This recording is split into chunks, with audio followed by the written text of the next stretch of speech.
আল্লাহর ভয় ভীতি ভালোবাসা অন্তরে নিয়েছিলেন যারা, তাদের দিকে লক্ষ্য করুন, তাদের দিকে খেয়াল করুন, তাদেরকে দুনিয়াদারি করুন।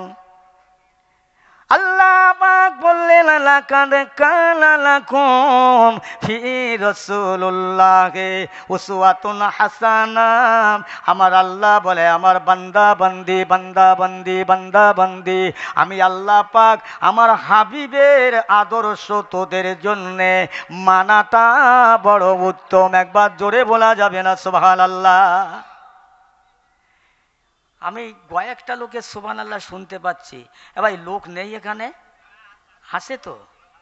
আমি আর কত বলবো বলেন তো? দরুদ শরীফ কলমা শরীফ সুবহানাল্লাহ বলতি, আল্লাহকে ডাকতে চায় না। মুখি সব মোহর মেরে দিল নাকি? বাবাজিরা ভাইয়েরা, একদিন কাঁদবেন, একদিন আল্লাহকে ডাকতে হবে, ডেকে কোনো লাভ হবে না। কাল যখন আল্লাহ পাক হিসাব করে দেবেন, জাহান্নামের ফয়সালা হয়ে যাবে, আল্লাহ জাহান্নামে যাবে। আল্লাহ জাহান্নাম বড় ভয়ঙ্কর জাহান্নাম, আল্লাহ জাহান্নাম বড় ভয়ঙ্কর জাহান্নাম। আল্লাহ জাহান্নাম এত আগুনটা বেশি, পৃথিবীর আগুনের চাইতে জাহান্নামের আগুন 70 গুণে বৃদ্ধি রে বাবা। মানুষ পড়তে পড়তে গায়ে পর্দা হয়ে যাবে, 70 পর্দা হয়ে যাবে। জাহান্নামের আগুন, জাহান্নামের জ্বালা বড় ভয়ানক জ্বালা। ও মুসলমান, জাহান্নাম থেকে বাঁচার জন্য আল্লাহকে ডাকো, আল্লাহকে ডাকো, আল্লাহর কাছে কেঁদে নাও। আল্লাহ বলছে বান্দা যদি দুনিয়ায় কাঁদো আখিরাতে শান্তি পাবে, দুনিয়ায় হাসলে আখিরাতে কষ্ট পাবে। মুসলমান, আজকে এই জলসার মাঝে যারা আছেন বসে, এখানে একজন যদি ইমানদার আল্লাহওয়ালা থাকে, একজন ইমানদারের ওসিলা করে আল্লাহ পাক হাজার হাজার শত শত গুনাহগারকে মাফ করে দেবে। ভাইরে, আল্লাহর বান্দারা কাল যখন জাহান্নামে চলে যাবে, আল্লাহ জাহান্নাম জ্বলবে দাউ দাউ করে। আমার আল্লাহ পাক বলবে আমার ফেরেশতারা আবার তাড়াতাড়ি করে যাও, এই পানিটা জাহান্নামে ফেলে দাও। আল্লাহর ফেরেশতা শুনে আল্লাহ জাহান্নামে পানিটা ফেলে দেবেন। আল্লাহ পাকের জাহান্নামটা, আল্লাহর জাহান্নামের আগুনটা দাপ করে নিভে যাবে। জোরে বলুন সুবহানাল্লাহ। নিভে যাবে। আল্লাহর ফেরেশতা বলি আল্লাহ কোন পানি এটা, কোন পানি? আল্লাহ আপনার জাহান্নাম এত কঠিন এত ভয়ঙ্কর, একটুখানি পানি দেয়া হলো জাহান্নাম ঠান্ডা হয়ে গেল। কোন পানি? আল্লাহ বলে ফেরেশতা এটা আটলান্টিক মহাসাগরের পানি নয়, যমুনা সাগরের পানি নয়, বঙ্গোপসাগরের পানি নয়, আরব সাগরের পানি নয়। এ পানিটা আমার বান্দা দুনিয়ায় গুনাহ করেছিল, পাপ করেছিল, গুনার কথা মনে করে, পাপের কথা মনে করে, আযাবে জাহান্নামের কথা মনে করে, কবরের কথা মনে করে আল্লাহ পাক আমি আমার কাছে কেঁদেছিলেন, আমার ইমানদারের সাথে বসে কেঁদেছিলেন। ও ফেরেশতারা, আমার বান্দার চোখ দিয়ে পানি আসেন নাই, তবে কান্নার বাহানা করেছিল, কান্নার অভিনয় করেছিল।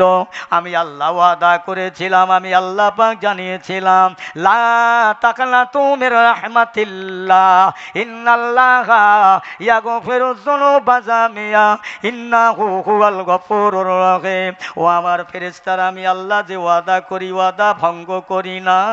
জোরে জোরে বলুন সুবহানাল্লাহ।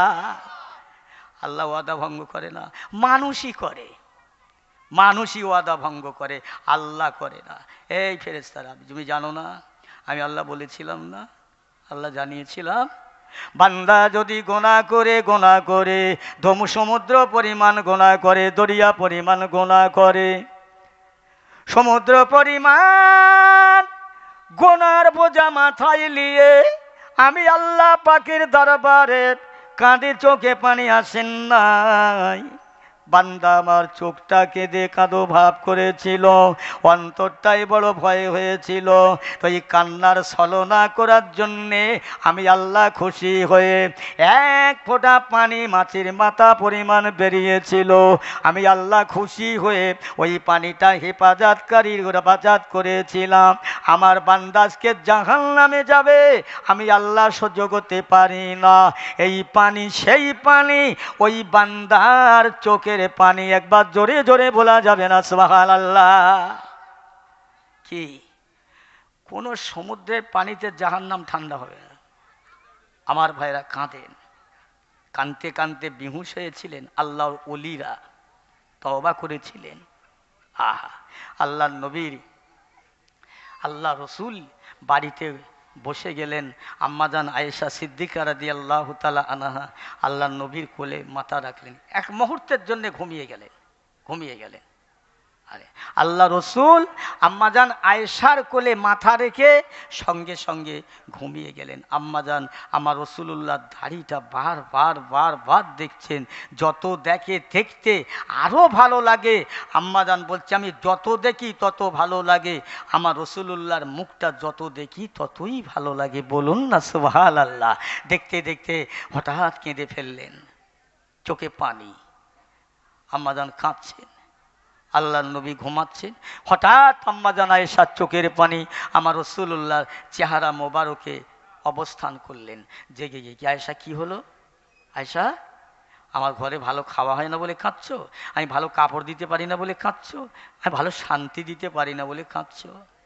আহা, ইয়া রাসূলুল্লাহ, হাবিবাল্লাহ, আমি আয়েশাকে মাফ করবেন, আপনার সংসার অভাব বলে কাঁদি না, আপনার সংসারে কষ্ট বলে কাঁদি না। তবে আয়েশা কি হয়েছে? ইয়া রাসূলুল্লাহ, ইয়া হাবিবাল্লাহ, আপনি আমার কোলের উপরে মাথা রেখে ঘুমিয়ে গেলেন। আমি আয়েশা আপনাকে যত দেখে যেন মনে আশা মেটে না, আমারে দেখতে ভালো লাগে। ইয়া রাসূলুল্লাহ, হাবিবাল্লাহ, দেখতে দেখতে দেখলাম আপনার এই নূরের দাড়িগুলো কিছু পেকে সাদা হয়ে গেছে। ইয়া রাসূলুল্লাহ, আমি আয়েশা আমার চোখের পানি আর আমি থামিয়ে রাখতে পারিলাম না। কেননা মানুষের যখন চুল পাকে, দাড়ি পাকে, দাঁত পড়ে যায়, মানুষ দুনিয়া থেকে চলে যাবার সিগন্যাল দেয়। ইয়া রাসূলুল্লাহ, হাবিবাল্লাহ, আপনি আর আমাদের মাঝে মনে হয় থাকবেন না, আমি আয়েশা বেওয়া হয়ে যাব। এই জন্যে আমি আয়েশার চোখে পানি আমি দাঁড়াতে পারি না।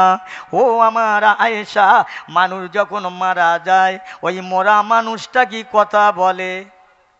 হুজুর আল্লাহ জানে, আপনি জানেন, আমি জানি না। আল্লাহ রাসূল বলছেন, আয়েশা, মানুষ মরে গিয়ে অনেক কথা বলে, মরার পরে তার অনেক আশা থাকে। হুজুর একটু বলেন। আয়েশা, মানুষ যখন দুনিয়া থেকে মারা যায়, মালাকুল মউত আজরাইল আলাইহিস সালাতু ওয়াস সালাম তার জানটা নিয়ে চলে যায়। ওই বাড়ির লোকেরা, বেটারা, বেটিরা, নাতি পোতা, বাড়িওয়ালা, প্রতিবেশীরা সবাই কান্নাকাটি করে, খায় আফসোস করে।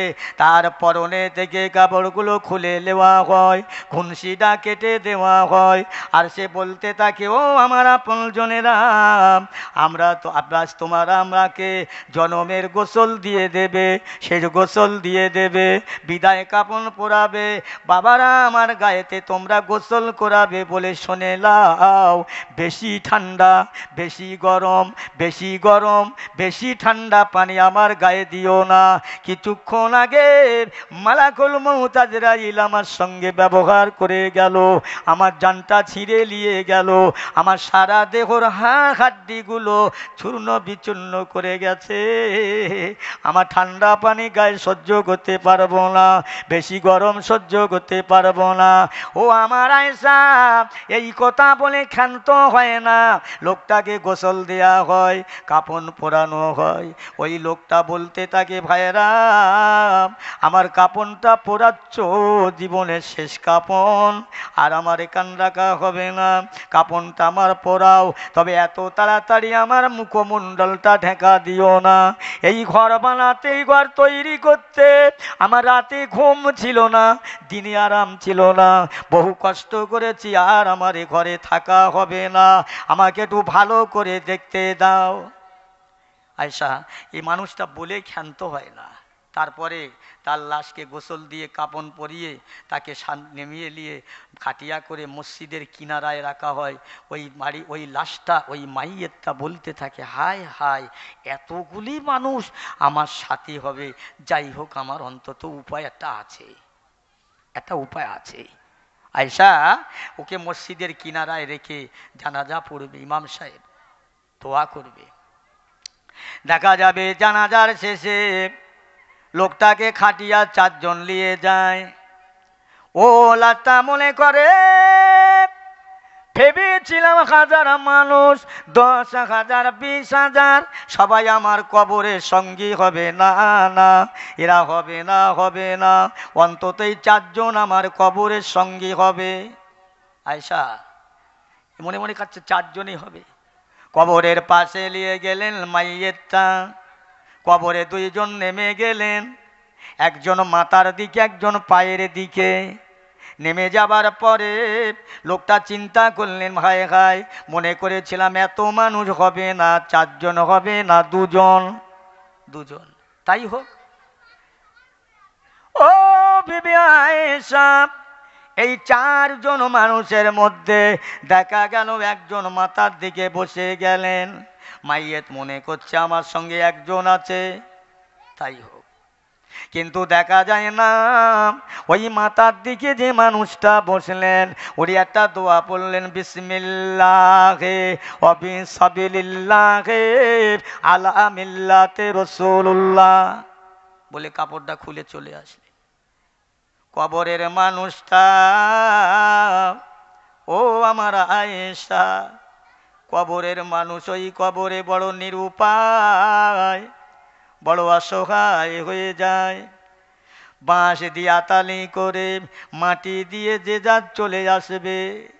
আল্লাহর বান্দা কবরের মধ্যে থেকে চিৎকার করে বলতে থাকবে, আমার পাড়া প্রতিবেশীরা যতদিন বেঁচে ছিলাম তোমাদের পাশে ছিলাম, তোমাদের কাছে ছিলাম, কত না অপরাধ করলাম, আজ আমার কেউ নাই, আজ আমার ক্ষমা হবে কিনা জানি না, আমার হয়ে কেউ সুপারিশ করবে না।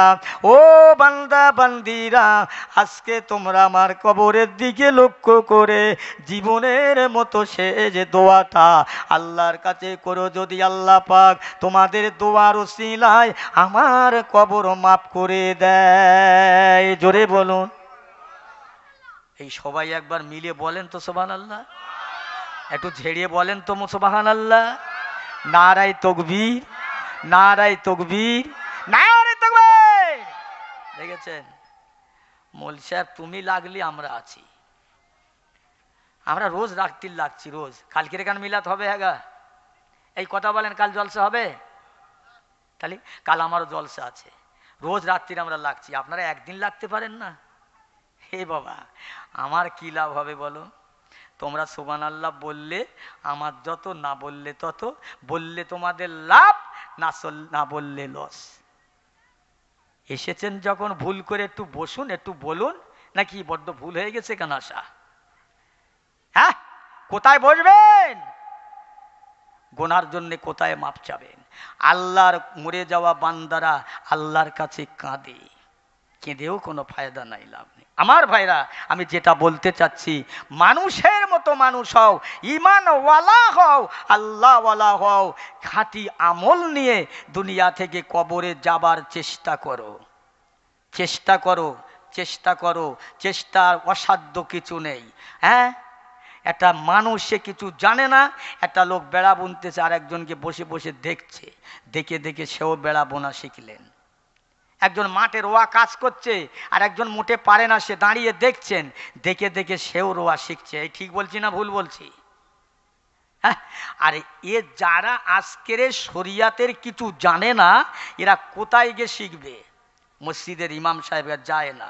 তোর বাবু 40 বছর বয়স হয়ে গেছে, এই বয়সে এখনো ইসলাম শিক্ষা করলি, কিরাম লজ্জা বলদিন, শরমের ব্যাপার না? আতুর ঘরে থেকে শুরু করে খাটিয়া পর্যন্ত শিক্ষার শেষ নেই। স্বামী যদি কিছু না জানে তার বিবির কাছে শিখতে পারে, জায়েজ আছে শরিয়াতে। ইনি বলে দূর, মেয়ে ছেলের কাছে কোরআন শিখতে হবে, অহংকার করবেন। বাবা, জবাব আপনার আমার সবাইকে দিতেই হবে একদিন। তৈরি হন, তৈরি হয়ে যান। কি নিয়ে কবরে যাবেন নিজে চিন্তা করুন। আরে দুনিয়ায় যতদিন বাপ বেঁচে ছিল বলেছিল ভিটে বাড়ি আমার, এ জায়গা আমার, জমি আমার, পুকুর আমার, এ বাঁশ বাগান আমার, আম বাগান আমার। আমার দাদা বলে গেছে, দাদার পরে বাপ বলে গেছে, আমিও বলছি চলে যাব, আমার ছেলেরা বলবে চলে যাবে। এই পৃথিবীর ভিটে বাড়ির এক মুঠো মাটি তার কবরের সঙ্গে দেওয়া, তার সাথে দেওয়া হবে না। দেওয়া হবে? হ্যাঁ, এই কথা বলছে কেন? আচ্ছা, কবরটা খোঁড়া হবে, রাজার জন্য এক, গরিবের জন্য আর এক। রাজার জন্যে যতটা, গরিবের জন্যে ততটা, ফকিরের জন্যে ততটা, দিনমজুরির জন্যে ততটা, সবার জন্য একই তো নাকি? একই। তাহলে সবার জন্য মৌত একই। ভাবু, দুনিয়ার দিকে লক্ষ্য করুন, বড় ফিতনার মধ্যে পড়ে গেছি আমরা, বড় ফাসাদের মধ্যে। ঈমান নিয়ে কবরে যাওয়াটা কঠিন, খুব কঠিন। আল্লাহ নবী এই সমস্ত জামানার উম্মতে মুহাম্মাদের জন্য নবী কেঁদেছিলেন, পাহাড়ে, বনে, বাদারে, জঙ্গলে। আহা, আমার উম্মতের কি হবে? আম্মা জানায়ে ফাতেমা সিদ্দিকা রাদিয়াল্লাহু তাআলা আনহা, আল্লাহ নবী খুঁজে বেড়ান, আব্বা জান, আব্বা জান, আব্বা জান করে ডাকতে লাগেন। কেউ বলেছে বয়স 9 বছর, কেউ বলেছে 7 বছর। ফাতেমা আব্বা জানের খুঁজতে বেরিলেন, কোনো দিকে পাওয়া যায় না। মক্কার মরুভূমি ফাঁকা ময়দানে পাহাড়ের এক কোলে দেখতে পেয়ে দেখতে শুনতে পান উটের পচা, নাড়ি ভুঁড়ি নোংরা, গুরুগন্ধময়। ওর ভিতরে আমার আপনার নবীর কণ্ঠস্বর আওয়াজ হয়, রব্বি হাবলি উম্মতি, রব্বি হাবলি উম্মতি। আম্মা জান ফাতেমা আব্বা জানের কণ্ঠস্বর শুনতে পেয়ে দাঁড়িয়ে গেলে, আমার আব্বা জানের আওয়াজ, কেন এ কাজ হলো, কারা এ কাজ করলো? আল্লাহ পাক আমার আব্বা জান আপনার বন্ধু, আপনি আমার আব্বার বন্ধু। আল্লাহ আমার আব্বার প্রতি এমন দুর্ব্যবহার কারা করলো, আমার আব্বার কষ্ট হয়। আল্লাহ যারা আমার আব্বা জানের এমনটা করলো, আল্লাহ পাক আপনার আসমানি গজব তাদের নাজিল করুন। যেই না কথা ফাতেমা বলতে লেগেছেন, আল্লাহ রসুল আমার নূরের শক্তি দিয়ে, ক্ষমতা দিয়ে বেরিয়ে আম্মাজান ফাতেমার হাতটা ধরলেন। ও বেটি ফাতেমা, হাতটা নামাও নামা, যদি তোমার দোয়া আল্লাহর দরবারে কবুল হয়ে যায়, আমি দিনের বাতি কোথায় জ্বালাবো মা? ওরা বোঝে না, ওরা না বুঝে না চিনে করেছে, সো দোয়া চাই আল্লাহ যেন ওদের নসিবে হেদায়েত দান করে। জোরে বলুন সুবহানাল্লাহ। কি আমরা সেই উম্মতে মুহাম্মাদি? আব্বা আপনার প্রতি এমন করলো কেন? কি জন্যে করেছে আব্বা? আপনার এমন শাস্তি কেন দিয়েছে বলবেন? আপনি আবু জেহেলের চোরা কথা বলেছেন? না। আবু জেহেলের কোনো চুল কিছু বলেছেন? না। তবে ও মা ফাতেমা, তোমার আব্বা জানের অপরাধ, আমি দিনের কলেমা মানুষের কাছে প্রচার করছি বলে মানুষেরা দিনের কলেমার সংখ্যা বড়ে নিয়ে মুসলমান হয়ে যাচ্ছে, এটাই আমার অপরাধ। ওটা বাদ দেন না আব্বা, ওটা বাদ দিলে তো শান্তিতে থাকা যায় না। মা ফাতেমা, আল্লাহ পাক আমাকে হুকুম দিয়েছে শরিয়াতের কথা প্রচারের জন্য, প্রসারের জন্য। কে হেদায়েত হবে কে হবে না আল্লাহ জানে। ও ফাতেমা, আল্লাহ পাক ইসলাম প্রচারের দায়িত্বটা তোমার আব্বা জান, আল্লাহ পাক তোমার আব্বার কাছে দিয়েছে। জোরে বলুন সুবহানাল্লাহ। বসে থাকলে হবে না, এটাই করতে হবে। আমার পেয়ারা ভাইরা, আজকের আমরা সেই নবীর উম্মত বটে যে রসুল আমার আপনার জন্যে বনে জঙ্গলে বাজারে কাঁদলো, আমার সেই নবীকে চিনতে পারি না। আমার ভাইয়েরা দোস্তেরা, 1 তারিখে আল্লাহ রসুল বিকাল বেলায় আসরের নামাজ বাদ নবী একবার এদিকে একবার ওদিকে যেন চঞ্চলতা হয়ে গেছেন। আম্মা জান আয়েশা সিদ্দিকা রাদিয়াল্লাহু তাআলা আনহা, কোন আয়েশা? যে আয়েশা 6 লক্ষ হাদিস পাকের হাফেজা, যে আয়েশা কোরআন পাকের 30 পারা কোরআন পাকের হাফেজা। জিজ্ঞাসা করছেন, ইয়া রাসূল আল্লাহ, হাবিব আল্লাহ, আপনি এমন করছেন কেন? আপনি আজকে রে আয়েশা, আজকে যে এই রাতটা আসছে কোন রাত জানো? জি ইয়া রাসূলুল্লাহ, আজকে সাবান 14 তারিখের রাত। বলছে এই রাতটা বড় ভাগ্য পরিবর্তনের রাত, এই রাতটা মানুষের দোয়া কবুল হবার রাত।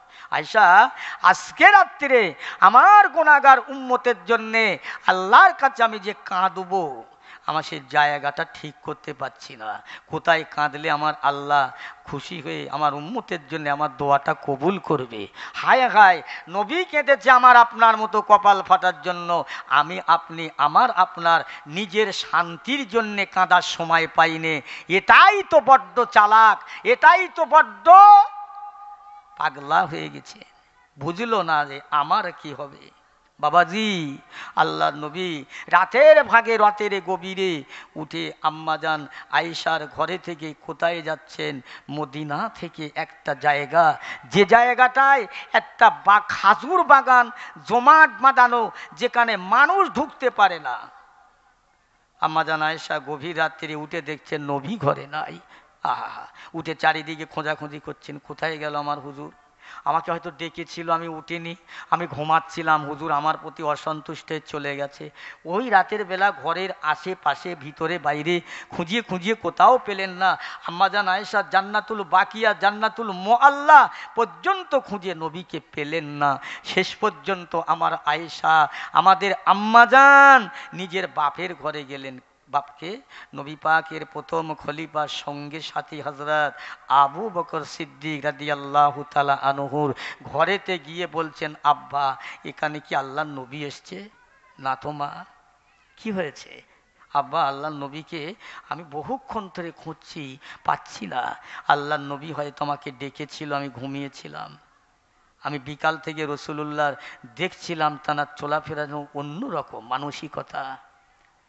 আবু বকর সিদ্দিক বলছে, আয়েশা পাওয়া যাচ্ছে না? জি না। আল্লাহ রসুলের সাহাবী হযরত আবু বকর সিদ্দিক রাদিয়াল্লাহু তাআলা আনহু ওই সময় কি করলেন? মদিনা শরীফের মানুষের ডাক দিতে লাগলেন, এ মদিনাওয়ালারা, ও মদিনাবাসীরা, মদিনার কামলিওয়ালার সঙ্গে সাথীরা, তোমরা কি এখনো ঘুমাবে? আমার বেটি আয়েশা আমার ঘরে এসে আল্লাহ নবীকে খুঁজে পাচ্ছে না। আল্লাহ নবী কোথায় গেছে? চারিদিকে খোঁজাখুঁজি করে সন্ধান মিলছে না। মদিনার মানুষেরা যারা ঘুমাচ্ছিলেন ঘুমির ঘরে উঠে কেউ বা দেওয়ালে ধাক্কা মেরেছে, পটে মেরেছে, কারো পা ভেঙে গেছে, হাঁটু ভেঙে গেছে, কারো দাঁত ভেঙে গেছে। নবীর দেওয়ানায়, নবীর প্রেমে পাগল হয়ে নবী পায় না, নবী পায় না, তাদের মন ভালো লাগে না। সকাল হয়ে গেল, সকালে উঠে আল্লাহ নবী সাহাবী আবু বকর সবাইকে ডেকে বললে, বাবারা শিগগিরই সব তৈরি হয়ে নাও। আল্লাহ নবী কোন দিকে গেছে? মত পোষণ করো, একটা মত দাও, কোন দিকে যেতে পারে সেদিকে যাব। হুজুর বড় ভাই, আপনি আল্লাহ নবীর প্রথম খলিফা, আল্লাহ নবীর সঙ্গী, আপনি যেটা বলবেন এটা হবে। আপনি জ্ঞানে বড়, বয়সে বড়, আমলে বড়, বিদ্যায় বড়। বড় ভাই, আপনি যেটা বলবেন সেটা হবে। আমার ভাইরা নবীর সাহাবীরা সব লাইনে লাইনে কাতারে কাতারে চলতে লাগলেন। চলতে চলতে দেখলেন রাস্তার ধারে একটা বড় মাঠ, ওই মাঠে বড় বড় গাছ, ওই গাছের পাতা খাওয়াবার জন্য বহুদূর থেকে রাখালেরা উট নিয়ে দুম্বা নিয়ে, ভেড়া নিয়ে, ছাগল নিয়ে সবাই আসলেন আমার ভাইয়েরা পাতা খাওয়াবার জন্য। সবাই উটেরা, বুম্বারা, ছাগল, ভেড়ারা পাতা খায় না। ও মুসলমান, যেদিকে আমার নবী চলে গেলেন ওই দিকে মুখ করে তারা দাঁড়িয়ে যার করে চোখের পানি ছেড়ে কাঁদতে লাগলো। আল্লাহ নবী সাহাবীরা যেতে লাগলেন, দেখতে পেলেন এই অবস্থা। আমার নবী সাহাবীরা গিয়ে দাঁড়িয়ে যান, ও ভাইয়েরা একটু শোনেন, আপনারা এখান কদিন আছেন?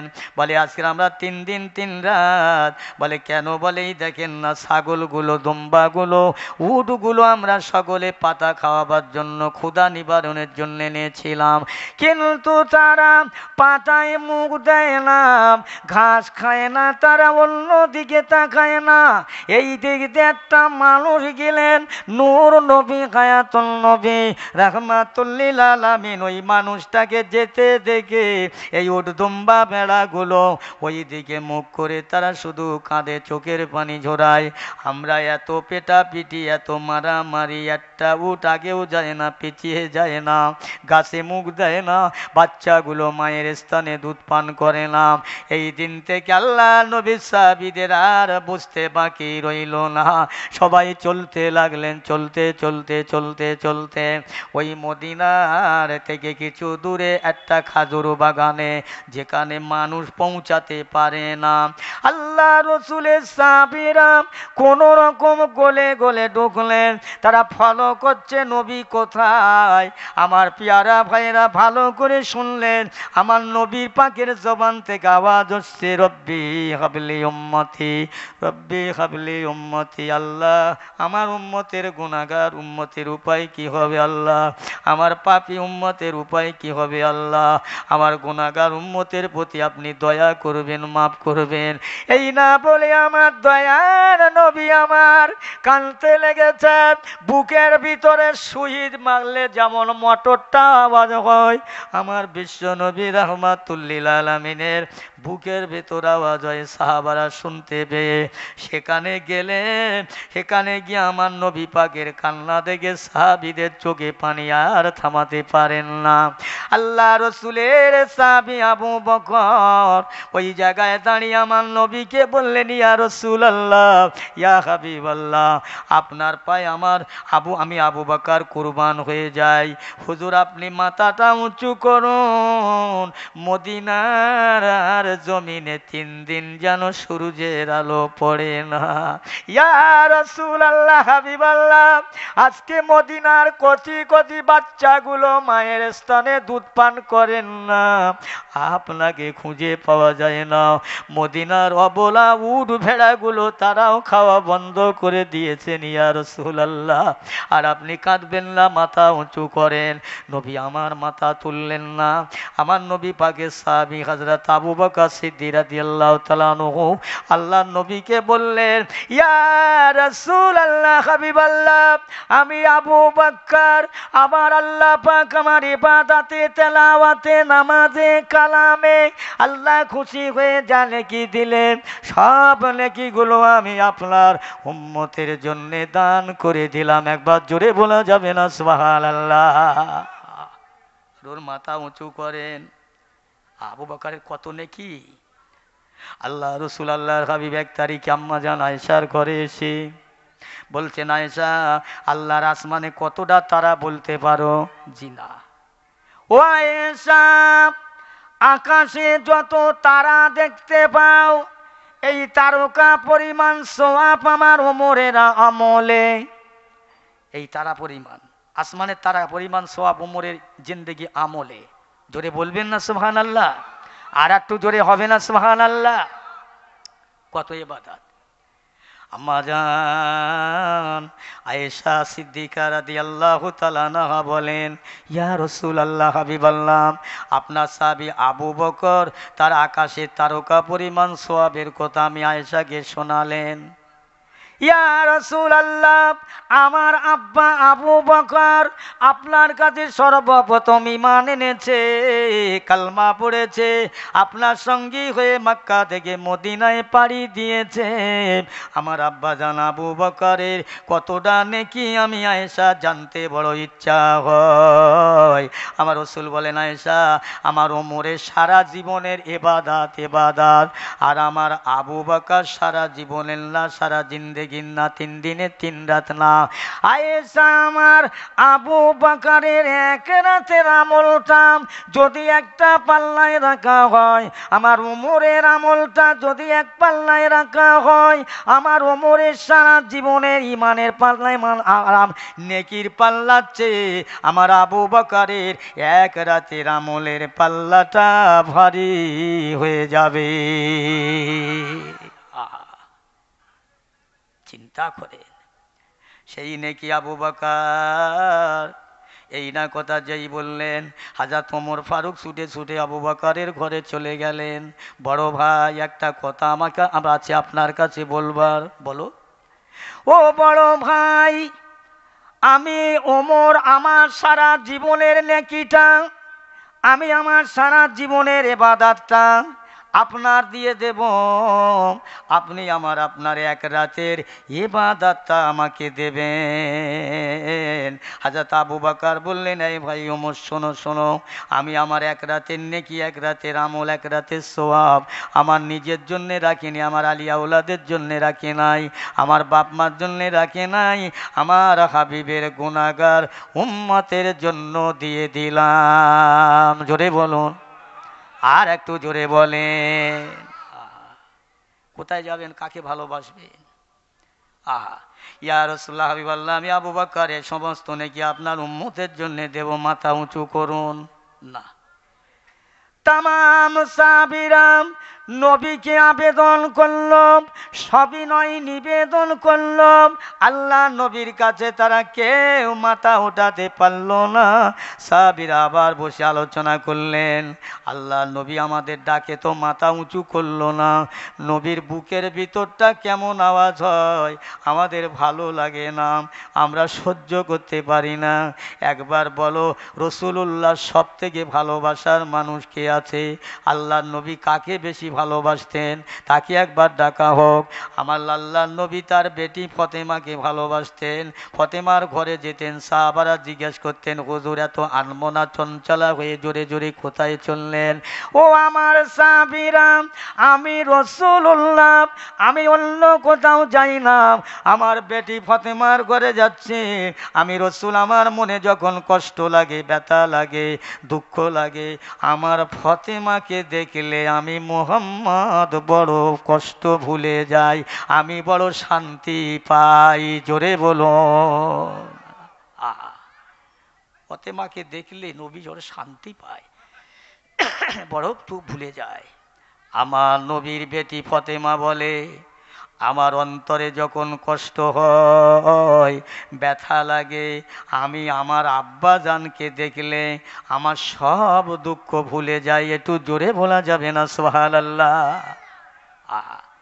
ফতেমা রাসূলুল্লাহর ঘরে যখন আসতেন, নবী আমার যে জায়গায় বসে থাকতেন, আম্মা জান ফতেমার হাতটা ধরে নিজের বাপের আসনে তার বেটিকে বসাতেন। সাহাবারা বলতেন, এটা কি করে হয়? ওরে বাপের সামনে দাঁড়াবে তার বেটা, পীরের সামনে দাঁড়াবে তার মুরিদ, মাস্টারের সামনে দাঁড়াবে তার ছাত্র, এটাই তো নিয়ম। কিন্তু আমরা দেখি আল্লাহ নবী তার বেটি ফতেমাকে নিজের জায়গায় বসায়। আমার নবী বলছে, আমার সাহাবীরা খবরদার, তোমরা গুঞ্জন শুরু করো না, আমি রাসূলুল্লাহ আমার ফতেমাকে সম্মান করি না, খাতির করি না। ও মদিনাওয়ালারা, ও মদিনাবাসীরা, আমার আল্লাহ পাক রহমানের রহিম, খালিক মালিক আল্লাহ আমার ফতেমাকে ভালোবেসে দয়া করে মহব্বত করে আমার আল্লাহ আমার বেটি ফতেমারে জান্নাতের রানী করেছে। আমি রাসূলুল্লাহ জান্নাতের রানীকে সম্মান করি। জোরে বলুন না। জান্নাতের রানী। সেই ফতেমার ডাকার কথা হচ্ছে, যদি রসুল মাথা ওঠায় একটু ডেকে নিয়ে আসেন। ফতেমার কাছে গেলেন। ফতেমা, আব্বাজানকে পাওয়া গেছে, বিশাল কষ্টের। চলুন আমরা এতগুলো সাহাবী আল্লাহর নবীকে তোলবার জন্যে আমাদের জীবনের নেকি সওয়াবগুলো আমরা সব দিলাম, কিন্তু হুজুর মাথা ওঠাচ্ছেন না। বুবুজান একবার চলুন দেখবেন। ফতেমাকে নিয়ে যাওয়া হয়। বাপ আর বেটি, বেটি আর বাপ।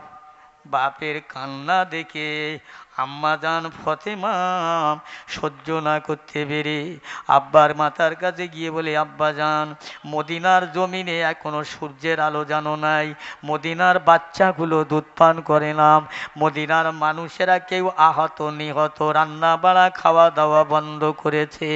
ইয়া রাসূলুল্লাহ, হাবিবাল্লাহ, আব্বাজান আর কাঁদবেন না, আপনার সাহাবীরা আপনার উম্মতের জন্য নেকি দান করলেন, এতে খুশি না হন? আমি ফতেমা আমার নেকি দিলাম, তাতে যদি না হয়, ইয়া রাসূলুল্লাহ আব্বাজান আর আপনি কাঁদবেন না, আপনার সাহাবারা কাঁদছেন, কেঁদে তারা জারে জার হয়ে যায়। ইয়া রাসূলুল্লাহ আমি ফতেমা আমার জানে ভালো লাগে না, আপনি যদি আপনাকে ভালোবাসেন ইয়া রাসূলুল্লাহ, আব্বাজান এ নেকিতে সওয়াবে যদি না হয়, আমি কথা দিলাম আমার হাসান আর হোসাইনকে আপনার উম্মতে মুহাম্মাদের জন্য আমি আল্লাহর রাস্তায় দান করে দিলাম। জোরে বলা যাবে না? এই শুনতে পাচ্ছেন আপনারা ওয়াজ? কি ফতেমার দুই বেটা কার জন্য দিল, কি স্বার্থে দিল? হ্যাঁ, কিসের স্বার্থে, কার স্বার্থে? আল্লাহর নবীর এক নম্বর খাঁটি উম্মতে মুহাম্মাদির জন্য ইমাম হাসান হোসাইনকে ফতেমা আল্লাহর রাস্তে দিলেন। অতএব এখনো মানুষ চিন্তা করল না। এই সেই ফতেমা। আল্লাহ রসুল আল্লাহর হাবিব এখনো মাথা উঁচু করলেন না। আল্লাহর ফেরেশতা জিবরাইল আলাইহিস সালাতু ওয়াস সালাম এসে আল্লাহর নবীর দ্বারে সালাম দেন। ইয়া রাসূলুল্লাহ, হাবিবাল্লাহ আর কাঁদবেন না, মাথা উঁচু করুন, আপনার উম্মতে মুহাম্মাদির জন্যে আপনার বেটি ফতেমা আপনার দুই নাতিকে আল্লাহ রাস্তায় দিয়ে দিলেন। আল্লাহ নবী বলছেন, জিবরাইল এই কথাটা খাতায় নোট করে নাও, সই করে নাও, কাল কিয়ামতের দিনে আল্লাহর দরবারে আমার উম্মতের জন্যে দোয়া চাওয়া, গাদি করার একটা রাস্তা বার হয়েছে। ও জিবরাইল, যদি আমার আল্লাহ আমার উম্মতের মাপ না করে দেয়, আমার দুই ভাই হাসান আর হুসাইনকে সামনে রেখে আল্লাহর কাছে বলবো, আল্লাহ একবার দেখুন এরা যে শহীদ হয়ে গিয়েছিল অল্প বয়সে, কম বয়সে, আমার উম্মতের জন্য আজকে আমার উম্মতের গুনাহ দেখবেন না, কে কত পাপ করেছে দেখবেন না, কে কত হারাম খেয়েছে আজকে দেখবেন না। আল্লাহ আমার হাসান আর হুসাইনের ওসিলায় আল্লাহ আমার কোটি কোটি উম্মতকে মাফ করে দিন। জিবরাইল আল্লাহর কাছে বলার মতো একটা রাস্তা হয়েছে। জোরে বলুন সুবহানাল্লাহ। চিন্তা নাই। আবার পেয়ারা ভাইরা, সেই ইমাম হাসান হোসাইন কোন ইমাম, কোন হাসান, কার কথা বলবো ভাই? আমার বক্তব্য শুধু একটাই, দুনিয়া থেকে চলে যাব, কি নিয়ে যাব, কাদের আড়ালে থাকবো, কি আমাদের জন্য কাঁদবে কেউ না। টাকা পয়সা ধর, অর্থ সম্পদ, ঘর বাড়ি জায়গা জমি সব রেখে চলে যাব, কবরে চলে যাব। টাকা পয়সা নিয়ে ভেটারা ভাগাভাগি করবে, মারপিট করবে, কেউ বা থানায় যাবে, এখানে যাবে ওখানে যাবে, সম্পদ নিয়ে মারামারি হবে, আর আমি কবরে খাবো জাহান্নামের আগুনে পড়ে। মুসলমান সাবধান হয়ে দুনিয়া দেখো, আখেরাত দেখো।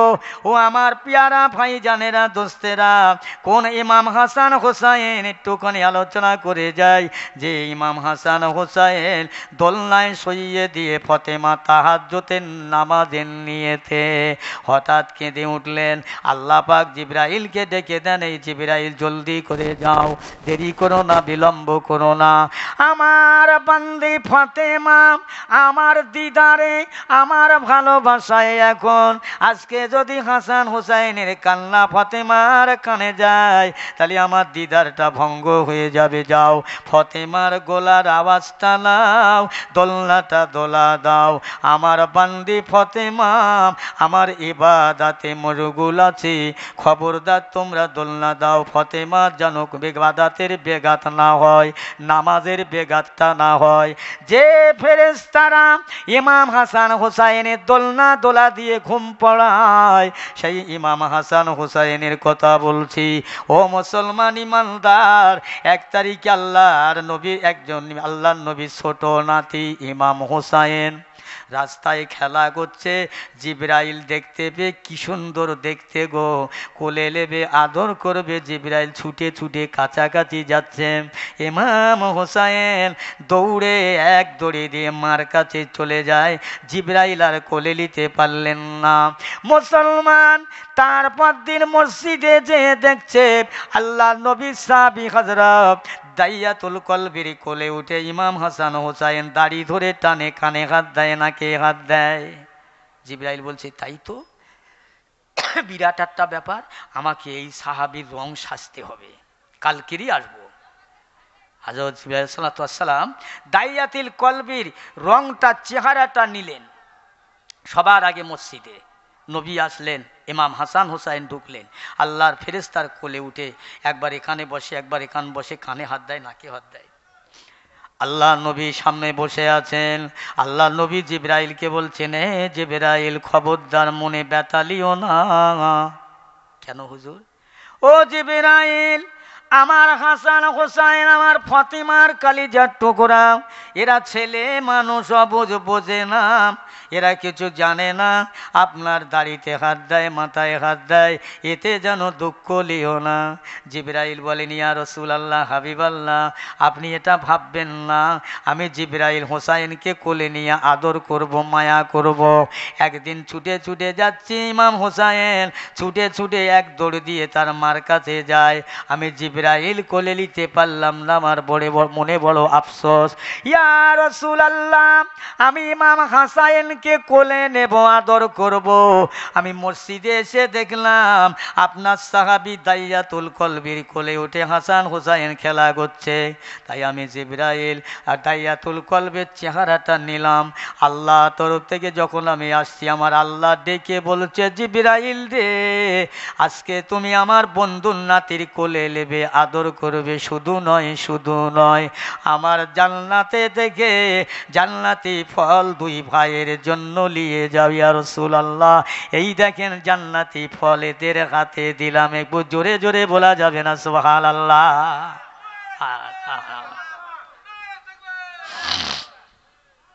তারাই, তাদের অবদান। শুধু তাই নয়, হযরত ইমাম হাসান হুসাইন রাদিয়াল্লাহু তাআলা আনহু কত বড় আল্লাহর মহব্বতের মানুষ, আল্লাহর ভালোবাসার 2 নাত, নবীর ভালোবাসার নাতি। ও মুসলমান, আল্লাহ নবী বললেন যে আমার মনে আমার হাসান হুসাইনের কষ্ট দেয়, সে আমি রাসূলুল্লাহরে কষ্ট দেয়।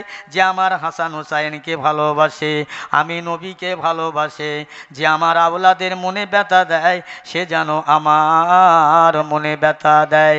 আমি রাসূলুল্লাহ আমার আওলাদের ভালোবাসলো, সে যেন আমারই ভালোবাসলো। জোরে জোরে বলুন সুবহানাল্লাহ। ও মুসলমান, হযরত ইমাম হাসান হুসাইন রাদিয়াল্লাহু তাআলা আনহু 2 ভাই আমার রাসূলুল্লাহ গনিমতের মাল বিলি করছে, গনিমতের মাল, সরকারি মাল। 2 ভাই গিয়ে বলছে, নানাজি আমরা এসে গেছি। আল্লাহ নবী যে হাসান হুসাইনের এত ভালোবাসে, এত মহব্বত করে, সেই হাসান হুসাইন যেই নবীর কাছে পৌঁছে যান, নানা জানাই এসে গেলাম। আমার আল্লাহর নবী সঙ্গে সঙ্গে হাতটা ধরে হিকসা মেরে টেনে ফেলে দিলেন। যাও যাও, এখান থেকে চলে যাও। একবার ভালো করে শুনে নাও মুসলমান, নবী আমার বনিবাতের মাল বিলি করে বাড়িতে না গিয়ে ইমাম হাসান হোসাইনের তার বাড়িতে হাজির হয়। আমি আমার দুই নাতিকে হাত ধরে টান মেরে ছুঁড়ে ফেলে দিয়েছি, না জানি তারা কষ্ট পেয়েছে। যাব মুসলমান, ইমাম হাসান হোসাইন মায়ের কাছে বলছে, আম্মা যান, আমার নানা যান সরকারি মাল বিলি করছে, আমরা গিয়েছি, আমাদের হাত ধরে টেনে হেক্সা মেরে ফেলে দিয়েছে। কেন গেলে বাবা? তোমার নানা জানের কেন কষ্ট দিলে বাবা? আল্লাহ নবী দুই নাতি ফাতেমার দুই বেটা মনে বড় দুঃখ নিয়ে বড় ভাই, আর কথায় জানাবো কার কাছে জানাবো? নানা জান তো ফেলে দিলেন। আম্মা জানের কাছে সে বললাম, আম্মা জান এক কথা কেন গেলেন? কোথায় যাব? কার কাছে যাব বড় ভাই? চলো আমরা আমাদের আল্লাহর কাছে বলি। একটু জোরে জোরে বলুন সুবহানাল্লাহ। আম্মা জান ফাতেমার দুই বেটা এক ফাঁকা জায়গাতে দুই ভাই, এক ভাই আর এক ভাইয়ের গোলা জড়িয়ে কাঁদছেন, আল্লাহ আমরা কোথায় যাব? আল্লাহ নবী ফাতেমার ঘরে আসলেন, মা আমার ভাই হাসান হোসাইন কোথায় গেছে আব্বা? তারা এই দিকে চলে গেছে, আপনি নাকি তাদের হাত ধরে ফেলে দিয়েছেন? হ্যাঁ গো মা। নবী আমার দৌড়ে হাসান হোসাইনকে না দেখা পর্যন্ত শান্তি পায় না, ছুটে ছুটে গিয়ে দেখে মদিনার ধুলা বালিতে লুটোপুটি লুটোপুটি লুটোপুটি করছে। আল্লাহ নবী দুই ভাইকে পাঁজা করে ধুলো অবস্থায় তুলে দুই ভাইয়ের চুমা দেয় আর বলে, ভাই হাসান, ও ভাই হোসাইন, আমি মোহাম্মদ, আমার অন্তর বড় জ্বালা করে। ভাই তোমরা কষ্ট পেয়েছো, দুঃখ পেয়েছো, আমি জানি, বুঝতে পেরেছি। ও ভাই হাসান হোসাইন, এই বনিবতের মাল সরকারি মাল, আওলাদের রসুলদের জন্যে চলে না, তোমরা ওখানে যাবে না ভাই মামারে। আজকে তোমরা দুঃখ লিও না, ব্যথা লিও না, আমি দেখি তোমাদের জন্যে কিছু করা যায় কিনা ভাই জানা মা দোস্তেরা। সেই হাসান হোসাইন দিন দুনিয়ার বাদশার নাতি আম্মা জান ফাতেমার দুই বেটা, আমার আল্লাহ পাকের আল্লাহর হুকুম হয়ে গেল, আল্লাহর বান্দার জন্যে ফাতেমার দুই বেটা একজন কারবালার ময়দানে আর একজন বিষ খেয়ে দুনিয়া থেকে শাহাদাত বরণ করলেন। এটা হলো মায়ের দোয়া। জোরে বলুন সুবহানাল্লাহ। এই দরুদ শরীফ আল্লাহুম্মা।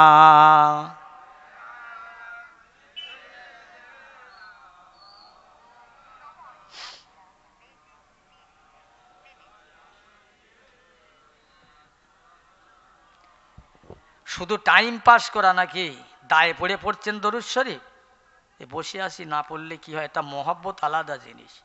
হে বাবা, লাইলি মজনুর পালা তো শুনেছেন, মজনু কুকুরের মুখে চুমো খেয়েছিলেন লাইলি হিসাবে। আর যদি এই ভালোবাসা থাকে, আপনারা জ্ঞানী গুণী মানুষ, জলসা হচ্ছে আল্লাহ আল্লাহ রসুলের জলসা, আপনারা দরুদ শরীফ পড়ছেন, আমার তো মনে হয় এখন কত 8:30 বাজে, এখন তো টাইম তো ঘুমোবার টাইম নয়। হ্যাঁ, খুব কষ্ট লাগছে, বারবার বলছি, দুঃখ পাচ্ছেন আমার কথায়? আপনারা একটু হ্যাঁ না বলুন। হ্যাঁ, আমার কথায় ব্যথা নিচ্ছেন আপনারা নাকি? ব্যথা নেবেন না ভাই। নবী ছাড়া, নবীর নাতির এত তো দৃষ্টান্ত দিলাম, তবু এখনও যদি দরুদ শরীফের এই আওয়াজ হয়, তাহলে আমার ওয়াজ করার বেকার তো মনে করি। সালামেরি গজরা দরুদেরি গার, সালামেরি গজরা দরুদেরি গার, ভালোবেসে খোদা যাকে দিলেন উপহার, সে যে মোর নূর নবী কামলিওয়ালা, তাহার সালে পড়ি সবাই সাল্লে আলা। জোরে জোরে আল্লাহুম্মা সাইয়্যিদিনা, হ্যাঁ মাশাআল্লাহ, ওয়া আলা আলে।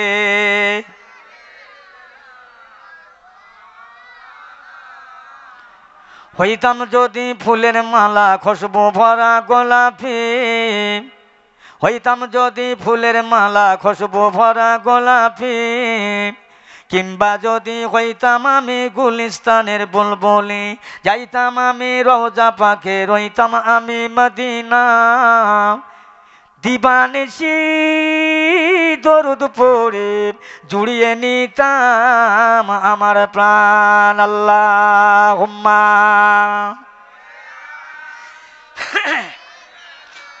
মাওলানা মুহাম্মদ ওয়ালা আলে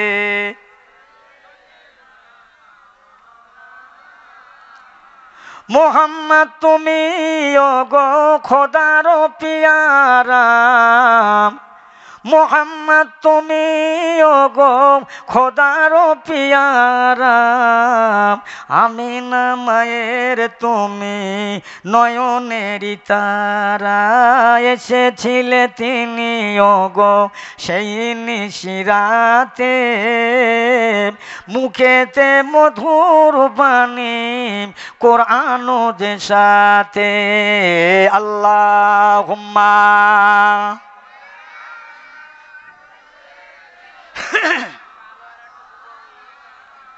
ওয়ালা আলে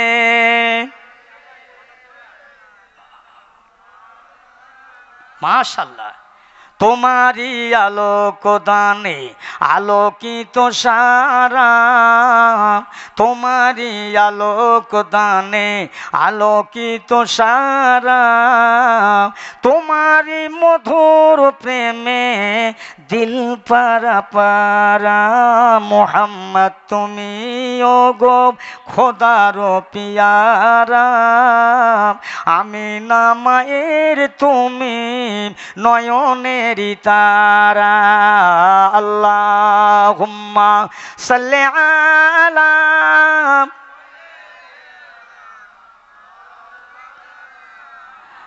ওয়া আলা আলি সাইয়্যিদিনা।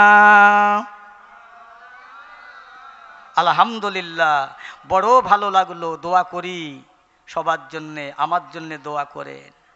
বড় ভালো লাগলো, জান ভরে যাবে বাবা। আবার পিয়ারা ভাইয়ের আব্বা জানেরাম, আমি ওয়াজের দিকে ফিরে আসছি, আস্তে আস্তে আমার টাইম হয়ে আসছে। কাল কিয়ামতের মহামাঠে আল্লাহ পাক যখন বিচারের আসনে বসবে, বিচার হয়ে যাবে, আল্লাহ পাক রব্বুল আলামিন দয়াময় কিয়ামতকে শুরু করে দেবে। বিচার হবে না, কিয়ামত শুরু হবে। হাসরবাসীরা আল্লাহ পাক জিজ্ঞাসা করবে, জি আজরাইল, আর দুনিয়ায় কারা বেঁচে আছে? কারা আছে? আল্লাহ আপনি আছেন, আপনার আরশের পায়া ধরে কয়েকটা ফেরেশতা, আমি আজরাইল, আর কেউ নেই।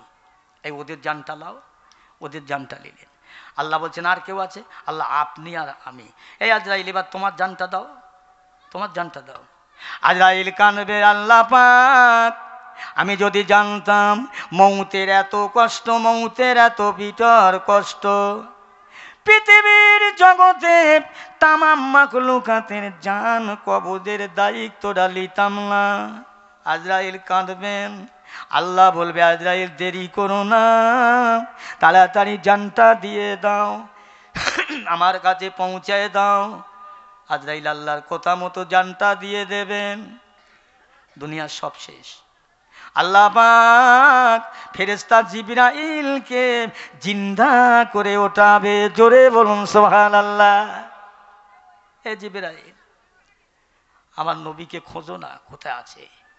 এ জিবরাইল শোনো, আমি তোমাকে হুকুম দিলাম, দুনিয়ার মাঝে আমি আল্লাহ পাকের কালাম আমার নবীর কাছে তোমার দায়িত্ব দিয়েছিলাম পৌঁছে দিতে। আজ হাসরের ময়দানে সর্বপ্রথম তোমাকে দায়িত্ব দিলাম, আমার নবীকে খুঁজে খুঁজে তোলো, কবর থেকে ওঠাও, আমার বান্দা বান্দির জন্য সুপারিশের দায়িত্ব আমি আল্লাহ আমার হাবিবকে দেব। একবার জোরে বলা যাবে না সুবহানাল্লাহ? তোলো। আল্লাহ আপনার হাবিব কোথায় আছে? এই দুনিয়া ভ্রমণ করো, তয় করো, কোথায় আছে? খুঁজে খুঁজে খুঁজে খুঁজে আল্লাহ বলছেন এই যেখানে দেখবে মাটি ফুঁড়ে জমিন ফুঁড়ে নূর নূর নূর জারি হচ্ছে, ওখানে গিয়ে আমার নবীকে সালাম দেবে। নূর জারি হচ্ছে। জিবরাইল তামাম দুনিয়াটা লয় করবেন, খুঁজতে থাকবেন, পেয়ে যাবেন। নূর চমকাচ্ছে ওই জায়গাতে আমার আল্লাহর নবীর সালাম দিবে জিবরাইল। সালাম দেওয়ার পরে নবীর জবাব পাবেন না, নবী উঠবেন না। আল্লাহর দরবারে আবার জিবরাইল আসে হাজির। এ জিবরাইল কই, আমার হাবিব কোথায়? আল্লাহ আমাকে মাফ করবেন, আমাকে ক্ষমা করবেন, আমি দুনিয়া খুঁজে খুঁজে এক জায়গাতে নূর জারি হচ্ছে, আমি সালাম দিয়েছি, সালামের জবাব পাই না। এই কি সালাম দিয়েছো?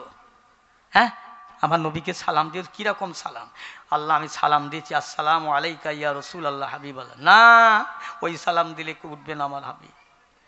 এ জিবরাইল শুনে লাও, যেখান থেকে নূর বার হয় ওই জায়গাটাতে গিয়ে সালাম দেবে আসসালামু আলাইকা ইয়া শাফিউল মুযনবিন, আসসালামু আলাইকা ইয়া শাফিউল মুযনবিন। কেন জানো? কেন জানো?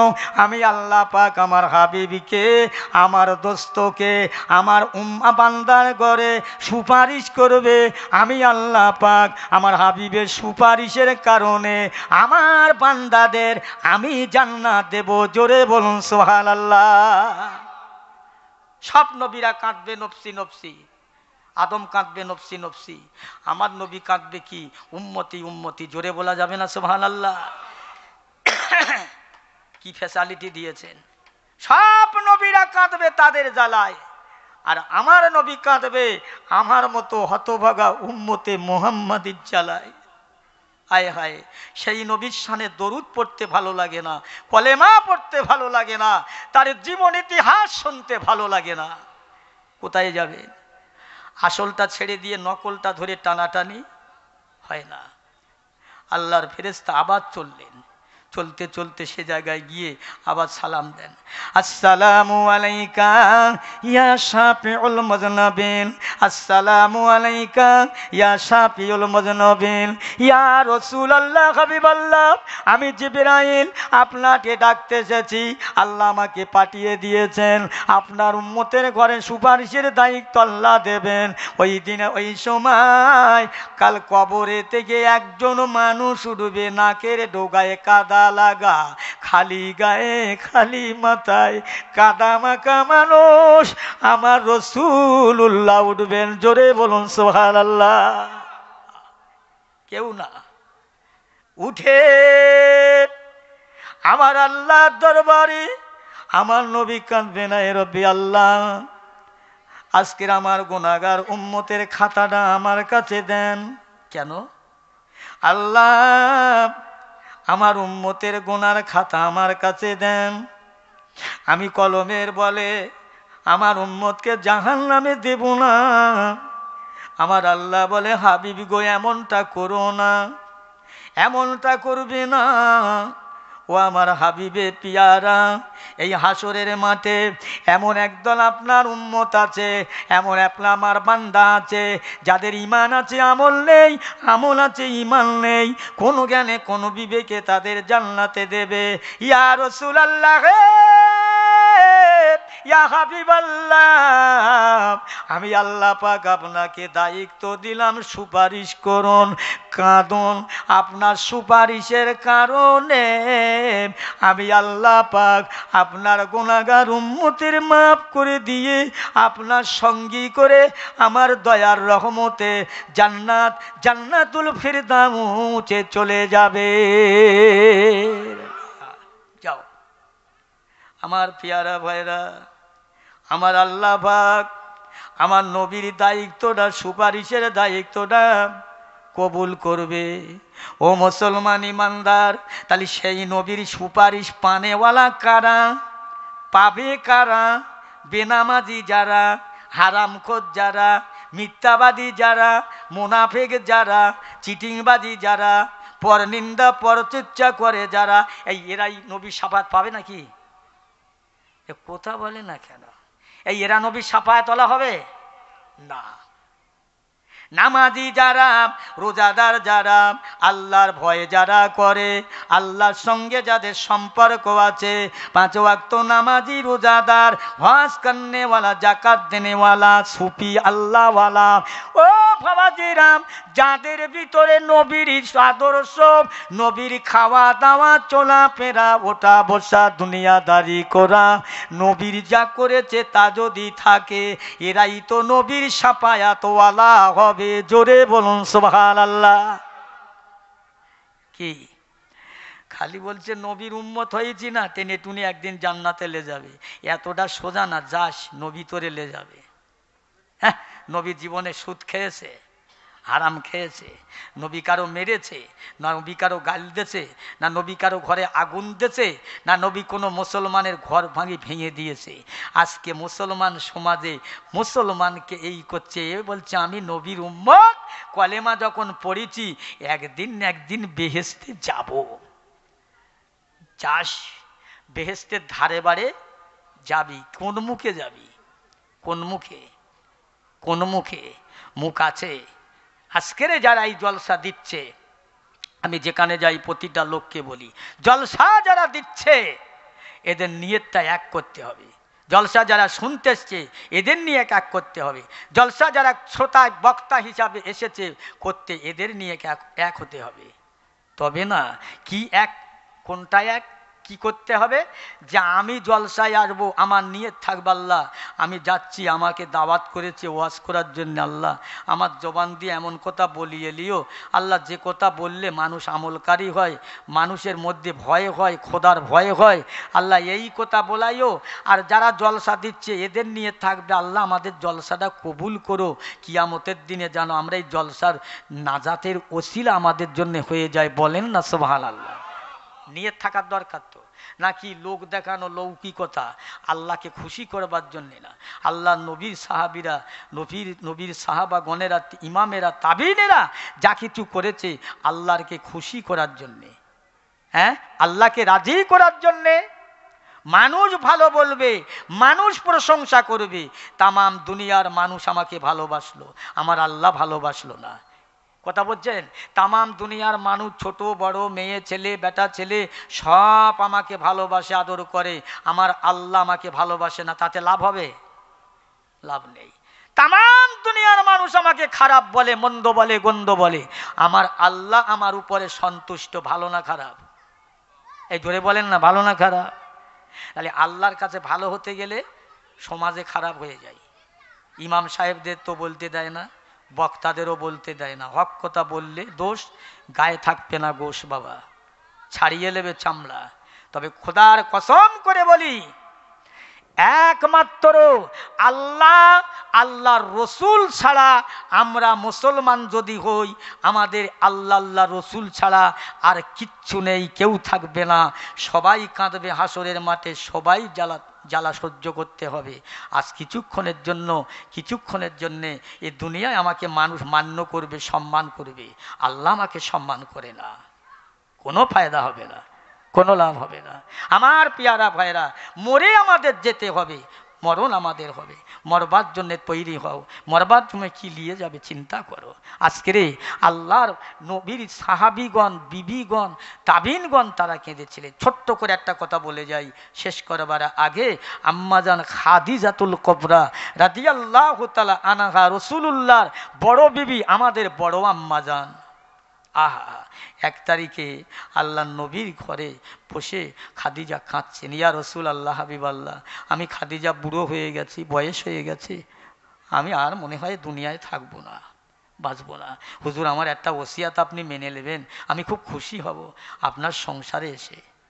আল্লাহ রসুল বলছেন, খাদিজা তোমার যে অগত সম্পদ আমি মুহাম্মদ সাল্লামকে দান করেছিলে, আমি তোমার ভালো খাওয়া দিতে পারিনি, পড়া দিতে পারিনি, আমি রসুল্লাহ, আমি তোমার কত কষ্ট দিই। ইয়া রসুল্লাহ হাবিবাল্লাহ, ও কথা বলবেন না, আমি খাদিজা, আমার জীবন ধন্য হয়েছে, আপনি আখিরি জামানার পয়গম্বর, আপনার ঘরের ঘরণী হতে পেরে, আপনার বিবি হতে পেরে আমি নিজেকে নিজে বড় ধন্য মনে করছি। বলুন না সুবহানাল্লাহ।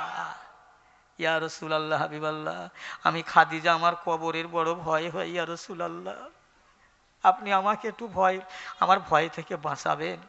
কি খাদিজা বলে, ইয়া রাসূলুল্লাহ হাবিবাল্লাহ, আমি খাদিজা দুনিয়া থেকে যদি আগে মারা যাই, চলে যাই, আমার লাশটা মদিনার বাজার থেকে যেন কাপড় এনে আমার কাপড়টা বানাবেন না ইয়া রাসূলুল্লাহ। তাহলে ইয়া রাসূলুল্লাহ হাবিবাল্লাহ, আপনার পাজামা, আপনার জুব্বা, আপনার মাথার আমামা পাগড়িটা আমি খাদিজা বড় যত্ন করে রেখে দিয়েছি ইয়া রাসূলুল্লাহ। আমি আমার কাপড় হিসাবে সেলাই করে রেখে দিলাম। আমার এই আপনার ওই কাপড়, আপনার জুব্বা, আপনার জামা, আপনার পাজামা দিয়ে আমার কাপড় বানাবে খাদিজা। আমার কাপড়, আমার জুব্বা সম্পর্কে তুমি কি জানো ইয়া রাসূলুল্লাহ হাবিবাল্লাহ? আর একটা ওসিয়াত, আমি খাদিজার কবরটা যখন তৈরি হয়ে যাবে, আমার কবর একটু ঢুকে যাবেন, একটু সোজা পড়ে যাবেন, একটু হাত দিয়ে ঘষে দেবেন। ও খাদিজা, তোমার কবরে লাবার কি কারণ ইয়া রাসূলুল্লাহ হাবিবাল্লাহ? আপনি শোনেন, সবাই মাটি দেবে, আপনার সাহাবীরা আমি খাদিজার বুকে মাটি দেবে, আপনি মাটি দেবেন, সবাই চলে আসবেন ইয়া রাসূলুল্লাহ, আপনি আমার কবর ছেড়ে আসবেন না। আমি খাদিজা, আমার কবরের বড় ভয় হয় ইয়া রাসূলুল্লাহ। সবাই চলে আসবে, আমি খাদিজার কেউ থাকবে না, আপনি চলে আসবেন না। আমি খাদিজা আমার কবরের পাশে অপেক্ষা করবেন, মুনকার নাকির আসবেন, সওয়াল করবেন, প্রশ্ন করবেন। আমি খাদিজা জবাব দিতে পারবো না, উত্তর দিতে পারবো না। আমি খাদিজার হয়ে, আপনি আমার হয়ে আমার প্রশ্নের জবাবটা আপনি দিয়ে দেবেন। জোরে বলুন সুবহানাল্লাহ। আল্লাহ নবী বলছে না, এ খাদিজা ঠিকই আছে। খাদিজা, আমার কাপন সম্পর্কে কি তোমার ধারণা?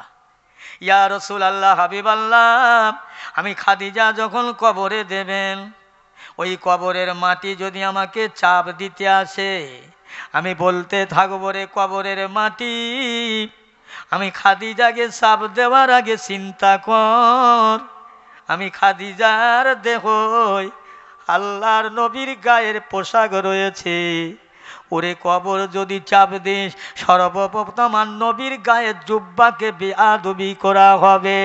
এই কবরের মাটি রে, আমার হাবিবের গায়ের জুব্বার পোশাকের কারণে আমি খাদিজা, আমারে মাফ করে দে কবর ইয়া রাসূলুল্লাহ। আপনার কাপড়, আপনার জুব্বার ওসিলায় আমি খাদিজা না জানি আমার কবর আর চাপ দিতে পারবে না। জোরে বলুন সবাই, জোরে বলেন সুবহানাল্লাহ। আম্মাজান খাদিজা, নবীর বিবি, আমাদের আম্মাজান, তারা যদি কবরের ভয়ে এত করে, হায় রে, আল্লাহ নবীর বিবির কবর তৈরি করা হয়ে গেল। এ খাদিজা, তবে আবার কবরে নামতে বললেন কেন? ইয়া রাসূলুল্লাহ, ইয়া হাবিবাল্লাহ, আমি খাদিজা, আমি অসহায় নিরুপায় হয়ে যাব কবরে, আমার কেউ থাকবে না, আপনি আমার ওই কবরে নূরের হাত দিয়ে ঘষে দেবে, একটু ডালিয়ে দেবেন, আপনার ছোঁয়া লেগে, আপনার ছোঁয়া লেগে ওই কবরের মাটি আমি খাদিজা আমাকে চাপ দিতে পারবেন না। আল্লাহ নবী মেনে নিলেন। খাদিজা দুনিয়া থেকে বিদায় হয়ে গেলেন। খাদিজার লাশ কবরে দেয়া হলো, দাপন করা হলো, মাটি দেওয়া হলো। সাহাবীরা চলে আসলেন, নবী আমার আসেন না। সাহাবারা দূরে থেকে চিন্তা করে বলতে লেগেছেন, ইয়া রাসূলুল্লাহ হাবিবাল্লাহ, আপনার বিবি খাদিজা বুড়ি হয়ে গেছে, ওর জন্য এত চিন্তা করেন কেন? আল্লাহ নবী কেঁদে বলে, সাহাবীরা, আমার খাদিজাকে তোমরা বুড়ি বলো না, আমার খাদিজাকে তোমরা চেনো না। আমার এমন একটা দিন ছিল, মক্কার মানুষেরা আমার কত পাথর মেরেছে, তায়েবের মানুষেরা আমার পাথর মেরে রক্ত লাল করে দিয়েছে। আমি রাসূলুল্লাহ বাড়ি আসতাম, আমার খাদিজা আমাকে কত সম্মান করে পাথরের আঘাতগুলো পানি গরম করে পুছে দিত, মালিশ করে দিত, আমার যন্ত্রণা কমাবার জন্যে ওষুধ দিত। আমার খাদিজা আবু কুবাইস পাহাড়ের ওপরে উঠে আমার জন্যে রুটি আর পানি নিয়ে যেত। ও আমার হাজার হাজার দরদের ভালোবাসার মানুষেরা, তোমরা তখন কোথায় ছিলে? আমার খাদিজার অগত সম্পদ আমার নামে স্তর অবস্থাপর সম্পদ লিখে দিয়েছিল। আমি রাসূলুল্লাহ আজ মক্কার মানুষের দান করে দিয়েছিলাম। আমার খাদিজা মাঝে মাঝে খাওয়া হতো না। আমি রাসূলুল্লাহ বাড়ি আসতাম, কোনোদিন রাত 1টার সময় এসে দেখতাম খাদিজা এক পায়ে দাঁড়িয়ে থাকতো। আমি জিজ্ঞাসা করতাম, এ খাদিজা তুমি এমন করে আসো কেন? ইয়া রাসূলুল্লাহ, হাবিবাল্লাহ, আপনি আমার ঘরে নাই। আমি খাদিজা আমার ঘুম এসে যাবে বলে পেটে খাই না ভাত, পেটটা ভারী হয়ে যাবে, ঘুম এসে যাবে। ইয়া রাসূলুল্লাহ আমি খাই না। আমার যখন ঘুম এসে যায় আমি এক পায়ে ভর দিয়ে দাঁড়াই, আমি বিছানায় শুই না। ও আমার সাহাবীরা, আমার খাদিজাকে তোমরা ছোট করো না। খাদিজার জন্য দাঁড়িয়ে রইল। আল্লাহর ফেরেশতা জিবরাইল আলাইহিস সালাম এসে হাজির হয়ে যান। হুজুর দাঁড়িয়ে আছেন কেন?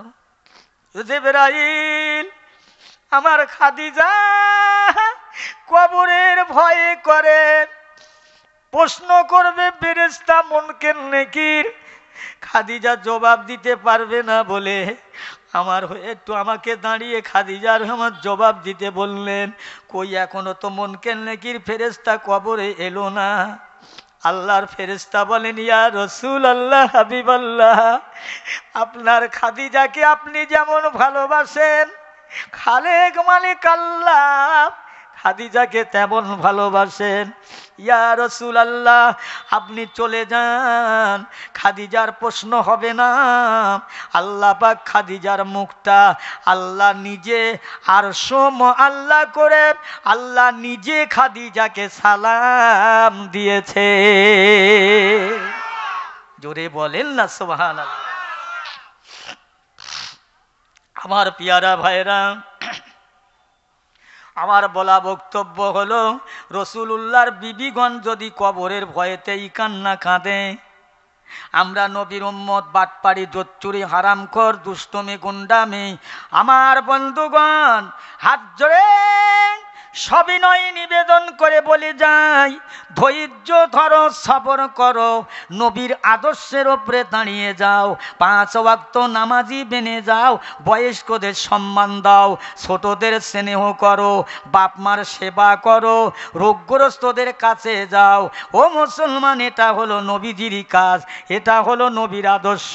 তবে না নবীর শাফাআত পাবে, সুপারিশ পাবেন। মুসলমান জেনে রাখো, দুনিয়ার মধ্যে আপনি ভয়ে করুন আল্লাহকে। আল্লাহর কবরের ভয়েতে রাতের বেলা কাঁদবেন, কাউকে দেখিয়ে নয়, জানিয়ে নয়।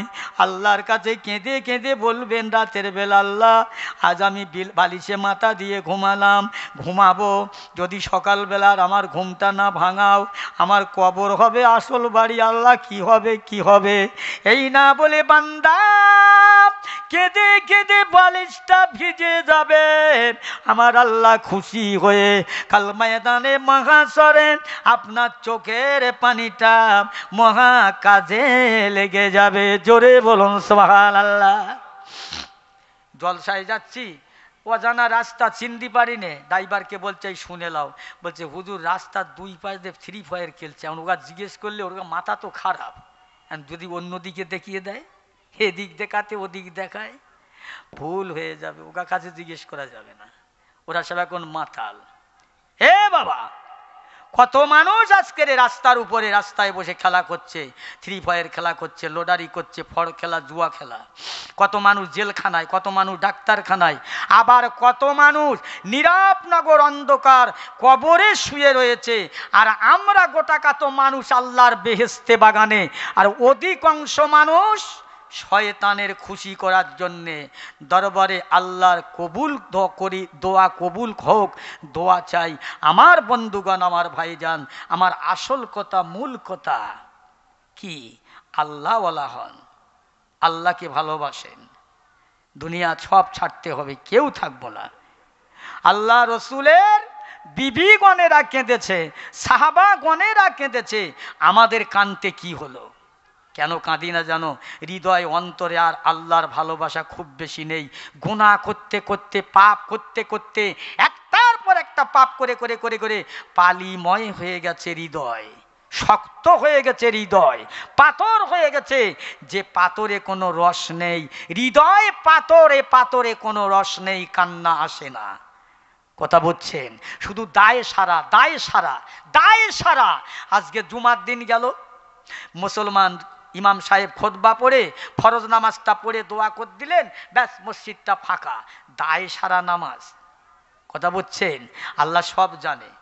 এ বান্দা, তুই আমার ভালোবাসাই করছিস না লোক দেখানো করছিস?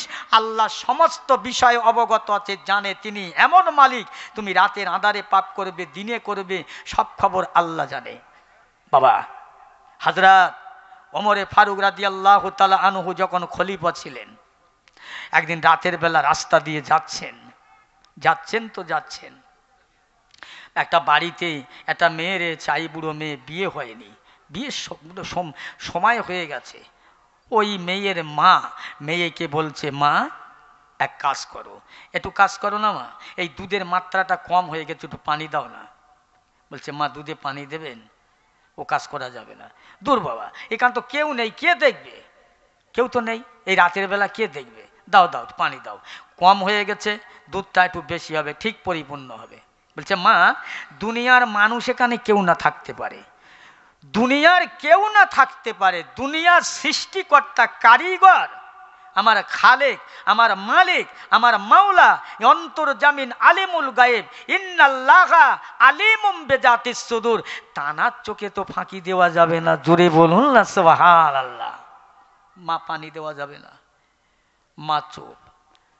ও বাবা, সকালবেলা হযরত ওমরের দরবার থেকে একজন লোক আসলেন ওই বাড়িতে, এসে বলছে, মা চলেন, বাদশা ডেকেছে আপনাকে। কেন? তা ওখানে গিয়ে বলবো কেন? বাদশাই বলবে কেন ডেকেছে, আমি জানি না, আমাকে ডেকেছে, শুধু আপনাকে নিয়ে যেতে বলেছে। বুড়ি মানুষ, বাদশা বলে কথা, খলিফা বলে কথা, আর ইনি তো নামেতে পদবিতে গয়েলা, কি হবে? গেছেন কাছাকাছি, বাদশা ডেকেছেন, আর হেনা করা যাবে না, গিয়েছেন, গিয়ে দাঁড়িয়ে আছেন। বলছে, মা তুমি বসো, তোমার বয়স হয়ে গেছে, মা মুরব্বি, তুমি আমার মা বয়সে বসো। মা এই তোমার ঘরে একটা মেয়ে আছে, আই বুড়ো, অবিবাহিত, এখন বিয়ে হয়নি। জি হুজুর। বলছে, মা আমি ঠিক করেছি, ওই মেয়েটা না আমার বেটা আব্দুল্লাহর সঙ্গে বিয়ে দিয়ে আমার ঘরের বৌমা বানাবো। জোরে বলবেন, আর একটু জোরে হবে। কে ইনি? ইনি কে? ইনি হলেন জান্নাতি মানুষ, ওমরে ফারুক, দ্বিতীয় খলিফা, পৃথিবীর অর্ধেক দেশের বাদশাহ। ইনি বলছে, আমার ছেলেকে ওই মেয়ে বিয়ে দেব। আচ্ছা বলুন কি করে হয়? বুড়িমা বলছে, বাবা আমি গয়েলা, আল্লাহ রসুলের সাহাবী খলিফা সালে ফারুক আযম হযরত ওমরে ফারুক বলেন, বুড়িমা গয়লা ফয়লা জানি না, তোমার মেয়েটা কালো কি পরিষ্কার, কানা কি খোঁড়া কি নুলো কি প্রতিবন্ধী দৃষ্টিহীন, আমি ওমরে ফারুক ওটা দেখবো না মা, ওটা দেখবো না। আমি একটাই জিনিস দেখবো, সেটা হলো দেখলাম তোমার মেয়ে কানা কি খোঁড়া, কালো কি পরিষ্কার, ওটা জানি না। আমি বুঝতে পেরেছি মা, তোমার এই মেয়েটার ভিতরে খোদার ভয় রয়েছে, আল্লাহর ভয় রয়েছে, খোদা ভীরু রয়েছে, পরেজগারিতা রয়েছে। এই জন্য আমি ওমরে ফারুক আমার ছেলের সঙ্গে ওই মেয়েটা বিয়ে দিয়ে আমার সংসারের বৌমা বানাবো। জোরে বলুন সুবহানাল্লাহ। আর ইনি মেয়ে দেখতে গিয়ে ছেলে বেঁধেবে, মেয়ের বাপের জিজ্ঞেস করছে, ভাই তোমার মেয়ে কোরআন পড়তে জানে? এ কোরআনের রং দেখিনি। ও তখন চিন্তা করলো, কি বলি, কাটাই তো করতে হবে মাল। বলছে, হ্যাঁ 4 বার খতম করেছে আমার মেয়ে। ও কোরআনের রং কিরাম জানে না। বিয়ে হয়ে গেল। শয়ে বরাতের দিন সন্ধেবেলা শ্বশুর বলছে, ও মা, মা কোরআন শরীফটা একটু পড়ো, তুমি নাকি 3 বার খতম করেছিলে, ওতে কি আছে? ইনি বলছে, তোমার মেয়ে কোরআন পড়তে জানে? ওর মেয়ে জানে কি না জানতো, ছেলে কি জানে না ও জানে। আচ্ছা, আপনাদের কাছে একটা মশলা জিজ্ঞেস করি, কোরআন শরীফের ওপরে অন্য কোনো কেতাব রাখা যায়? ও ছেলে কোরআন পড়ে না মেয়ে কোরআন পড়ে কিনা জানতে চাইল। হ্যাঁ, আমার পেয়ারা মুসলমান বাপজি ভাই জানেরা, যে মেয়েটা ফ্রি বিয়ে হবে না, টাকা ছাড়া বিয়ে করতে রাজি হয় না, ভালো করে জেনে এলেন ওই ছেলেটার কোনো মূল্য নাই, দাম নাই। যদি ছেলেটা হিজড়ে হয়, পুরুষাত্মা না থাকে, ওর 1 পয়সা দাম নেই। জ্ঞানী মানুষ আপনারা বুঝে নেবেন, যদি হিজড়ে হয় কোনো মেয়ের বাপ মেয়ে দেবে না, যদি বা দেয় বিয়ের পরে মেয়ে সংসার করবে না, ওর কোনো দাম নেই। ও মুসলমান ইমানদার, যে ছেলেটার পুরুষাত্মা রয়েছে ওই ছেলেটার দাম লক্ষ লক্ষ টাকা দাম। খোদার শুকরিয়া করলে না? মেয়ের বাপের বাড়ি থেকে জোর জবরদস্তি করে টাকা নিয়ে। বসিরহাটের হুজুর লিখেছেন, কোনো বেটা যদি শ্বশুর বাড়ি থেকে জোর করে, জোর জবরদস্তি করে 1টা টাকা কিনে নেয়, ওই টাকাটা খাওয়া মেয়ে ছেলের হাইজের নোংরা খাওয়া সমান। নাউজুবিল্লাহ। কোন হুজুর? ও এখানে আসছে। নারায়ে তাকবীর। এই সকলে একটু দাঁড়ান, নারায়ে তাকবীর। ফুরফুরা শরীফ, সিলসিলায়ে ফুরফুরা শরীফ, জনাব ভাই সাহেব হুজুর কেবলা, জনাব পীর সাহেব হুজুর কেবলা, আওলাদে মুজাদ্দেদে জামান। নারায়ে তাকবীর, নারায়ে তাকবীর। এই তো তোমরা আমাকে কি খবর দেবে তো, যে এখন তো সবে কি ঢুকলো?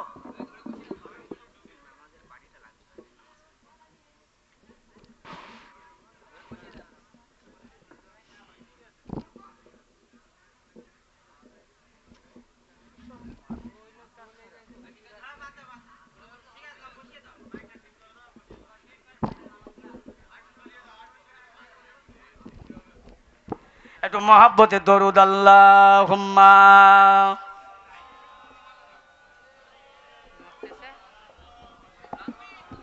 থাক।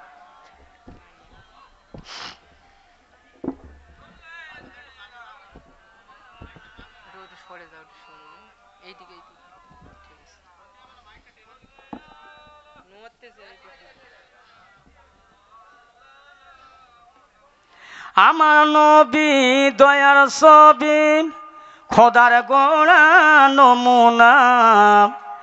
আমার নবী দয়ার ছবি, খোদার গোড়া নমুনা। জগৎ জোড়া